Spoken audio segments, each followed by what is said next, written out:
Tea Time True Crime with Katie. How's it going? Tonight's case is absolutely insane. I know I say that a lot about cases, but this one I feel like takes the cake. There is not much on this case, you guys. I saw maybe one YouTuber. His name is, not his name, but the channel is called Twisted Minds. I find some really interesting cases, and he goes into depth with the cases. And this one I just ran across because it really caught me by the title. And it was like 8-year-old killer, the youngest killer of the United States, or something like that. And I clicked on it and I was like, wow, what is this? So then I started, using Google and researching, and there's only like 4 or 5 articles on this case. So what is strange right now is that I made myself hot tea, which is not strange, but I used the wrong cup because I'm trying to touch it, you guys, and I'm burning my hands. What? That was weird. My light just went out by itself. Is one of the victims here with me right now? Wow, you cannot even like make that up. Okay, that was odd. If you are watching, that was a little odd, and I'm kind of freaked out a little bit myself. So I guess I'm going to tread lightly with this case. And if you are listening, hi. Thank you for listening. I'm Katie, and you are awesome, and I appreciate you so much. What just happened was I was explaining my hot tea that I have, and it is extremely hot. That I believe I grabbed my husband's Moscow Mule cup. It's like for Moscow Mule's ginger beer, because even touching the handle, it is very hot to the touch. When it cools down a little bit, I will show you what I'm drinking. But I will tell you, I'm trying to sip. It's lemon, ginger, and manuka honey by Puka, the famous tea company. This is the tea that my husband picked out. But the cup I picked out because it's rainbow and fun, and yeah, it should just be for a Moscow Mule, though. That was really dumb on my part. So yeah, the lights just turned off. It's not raining outside because a lot of the times I'm doing podcast and it's raining. Yeah. So I've been writing in my book about Handy Dandy notebook. Okay. And this one, like I said, is about the 8-year-old who killed. It could just be my book was on the keyboard, you guys, and it just stopped my video. So I'm going to record what I said again. I had to write notes in my adorable notebook. Enjoy that for the ASMR.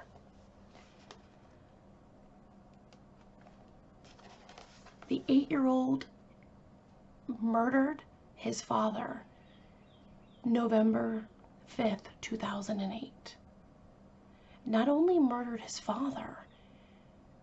father's friend, Timothy Romans. Now that's what's baffling about this case and bizarre, is that Timothy Romans, no one talks about him. No one except his widow, Tanya. Tanya Romans talks about Tim and wants to know why he was killed. Was it a crossfire? Was it, there's no answer. All I know is that Timothy Romans was very loved, and he was staying in this kind of house with Christian Romero's father. They were both in nuclear power plant construction. So I'm guessing, like Robert Wan, maybe it was a long ride home, so he just stayed there for the duration of the work. And this all happened in St. John's, Arizona. I'm going to print a very grisly picture. Warning, this podcast is very graphic. This deals with real people, real behavior, real emotions and feelings. And I really wish prayers for the families that are involved. This story has to be told though. And I've only saw it on a few newscasting, maybe like little news spots, maybe 5 minutes or less.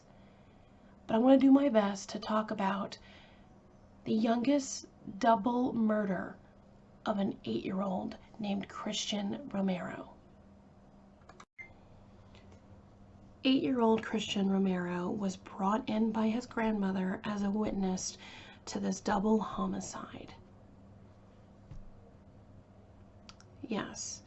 Now, Christian Romero, like I said, a 3rd grader, was basically describing that bad men live down the street because they're smoking a lot and they drive very fast with a blue car and they're just up to no good. Okay, well, that seems like 8-year-old talk. Got it. So, as the 8-year-old has become a witness, now turning into a suspect, the 8-year-old was telling all these stories. And these were female police officers interrogating the child. And there is video evidence, and there is controversial ways of interrogating a child because there was no parent, there was no guardian, but this was back in 2008. I do pray that the interrogation context with a child is very different now, because 2008 was a while ago. But so on forth, this is what happened. Christian was talking about how, you know, he walked around the building like, you know, maybe about for 5-10 minutes just waiting for his mother, because his mother was due to be home at 5 o'clock after work. The backstory with Christian is this. Already it's kind of sketched that the father has full custody of the child. His biological mother, Erin Bloomfield, was still a part of his life. He did have a stepmother, though, as well. So, seems like a pretty, not balanced family life, but I'm not a psychologist, just stating the facts here. So while Christian is talking with the women police officers, it was mentioned that the police were like, well, when someone shoots a gun, there is smoke, which we know is gunpowder. So if you handle a weapon, a gun, and shoot a gun, gunpowder will go on your clothing. Immediately, Christian Romero changed the story. And he said, well, I was in the house yesterday. Maybe when the people shot the gun, there was smoke in the air and smoke got on my clothes. The policewomen were like, wait, what? It took a little weird turn for the worst. Finally, the women had intuition, and they're like, Christian, did you shoot your dad? And Christian was like, I think so, but if I did shoot him, it's because he was suffering. And I didn't want him to suffer, so I shot him again. Yes. There it is, 8-year-old confessing to double homicide. Vincent Romero was 29 years old when he was shot. Christian's father was known to be very strict. I Googled and I looked up research. There is no signs of abuse according to Child Protective Services. There is no sexual abuse or anything being told to the school, the educators, but we we don't ever count out discipline. And what I find out while researching this case, poor Christian was extremely disciplined, and his father gave him spankings. And not just any spankings, but like a lot of spankings.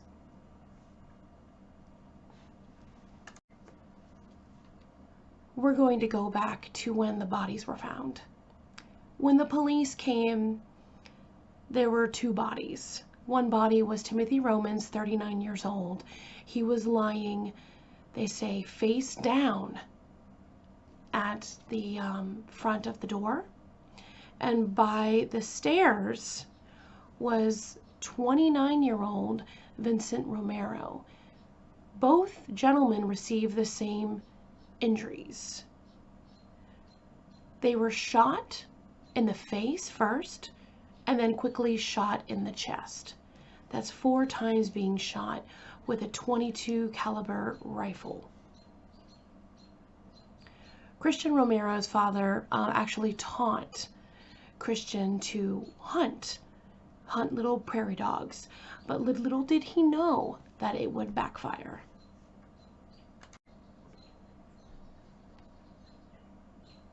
The story goes like this. Vincent Romero, even though it was not legally or notarized or any abuse was, reported ever, not by schools, not by, but again, we honestly don't know what goes on behind closed doors. 8-year-old was literally holding a book, a ledger of how many spankings this kid got. My husband must be some kind of a mathematician, because he said when you're 8 years old, sorry if I'm wrong, but you're like 3,000 days old or something like that. And what's horrific is that Christian explained that I do not want 1,000th spanking. 1,000 times this kid was spanked, because when the investigators looked at the ledger and counted exactly how many spankings, because this kid wrote down how many spankings, it was sadly the 1,000th spanking. That means this kid was spanked like almost every day, every other day. And the spanking wasn't just like a pop on the behind. He hit him like 5-6 times. With child abuse, I don't get it. I don't know how you could hurt your child, especially an 8-year-old. There is no pictures of Christian Romero. I have searched, but of course he was 8 years old when the crime was committed, and everything is sealed. That part was a bummer though, because today I believe he would be 23 years old. When the grandmother found out that Christian Romero killed his father, the grandmother wasn't surprised. She actually said, I knew it was Christian. I knew they were too hard on him. I told him something like this would happen. Even the grandmother knew there was abuse or discipline in the household. To hold a .22 caliber rifle, it reminds me of like that game Duck Hunt for some reason. It's a long gun, and you have 2 bullets. Like, you have to, cock the gun, open the gun, and just reload. So that means when Vincent was coming home from work and walking up the stairs, his little boy had a gun, cocked it, and shot his father right in the face. And Christian said he was still moving. And then after that, he loaded the gun again and shot Vincent in the chest and no longer moving. Now, after that, Timothy Romans was actually on the phone with his wife. And Christian called out to him from the front door. And he goes, "Hey, baby, I'm going to have to call you back. The kid is calling for me." Or Christian is calling for me. We don't really know exactly what was said, but in those terms, like he's on the phone, away from everything, outside, doesn't know what's going on, because the investigator says the pop of the gun is kind of like, not a silent pop, but kind of like a gentle pop. So it could have been, I don't know, like popcorn? I sincerely doubt it. But the fact is, Tim Romans entered that home when he opened the door, and right when he opened the door, Christian got the gun, the .22 rifle, put one bullet in the chamber, shot it, and then right in the head, again, in the face. Then, same thing. Then Christian shot Tim again in the chest. Deceased. Christian said he sat next to his father saying, "Dada," trying to wake him up, and nothing. Then he goes and runs to a neighbor's, and the neighbor quickly calls the adults and gets the police in there right away. But little did they know that Christian would kill 2 people at 8 years old. Now, I don't believe there is any reason for murder. I don't believe there's any reason for death, but I kind of see a reason why he killed his father. There definitely was some kind of discipline abuse in the household, but why Timothy Romans, though? Why kill Timothy? The articles I've read about his Tanya, his widow, is that she was saying that Timothy was a great guy. And why isn't no one talking about him? But I'm telling you, Tanya, I'm talking about him. I'm talking about Timothy. And I am so sorry, Timothy, that your life was taken in such this surprising, horrific way. And I'm also sorry to the families and the neighbors that had to deal with this horrific crime that seems to be like covered up and sealed. But in 2008, it kind of was. In this day and age, though, Christian is free. He is 23 years old, and we do not know where he is. In 2015, they have an article saying that he was permitted to go to public schools. But the prosecutor, Whitland, sorry dude, I am not good with names. Anyway, the prosecutor of the case said, "I don't think this is a good idea. I don't think this is safe to go to public school." Michael Whiting, yes. But the psychologists do say that children killers do not see the long-term consequence, and they only see the short-term gratitude, which makes sense. They're literally children killing. So he was permitted into public schools, and to this day, knock on wood, there has been no incident. But you guys, please let me know what you think in the comments below. Do you think Christian Romero killed because of the abuse, the spankings? I kind of do. 1,000 spankings by 8 years old seems pretty horrific and terrible. But why kill Timothy Romans? Like, he was outside. He could have walked in, and the kid could have, like, made a lie and be like, somebody came in and shot him. Why did you have to kill Timothy too? Because as I'm reading and researching, he was a good dude. He was a good dad. Insane.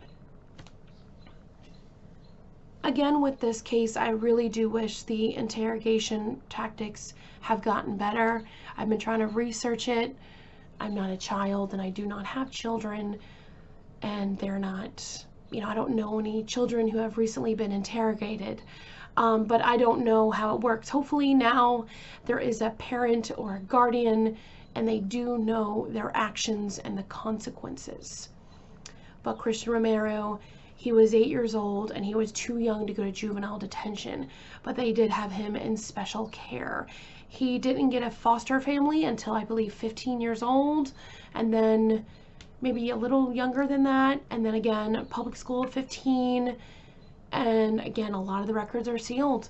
All I know is that he is out living and breathing free air. Do you think he will do these horrific crimes again? Please let me know in the comments below.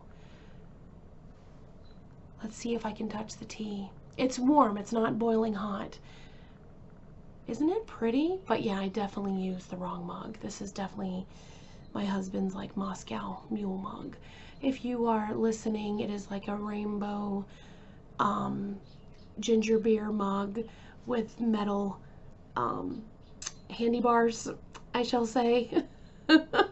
And it's still very hot. Let's see if I can try to sip it,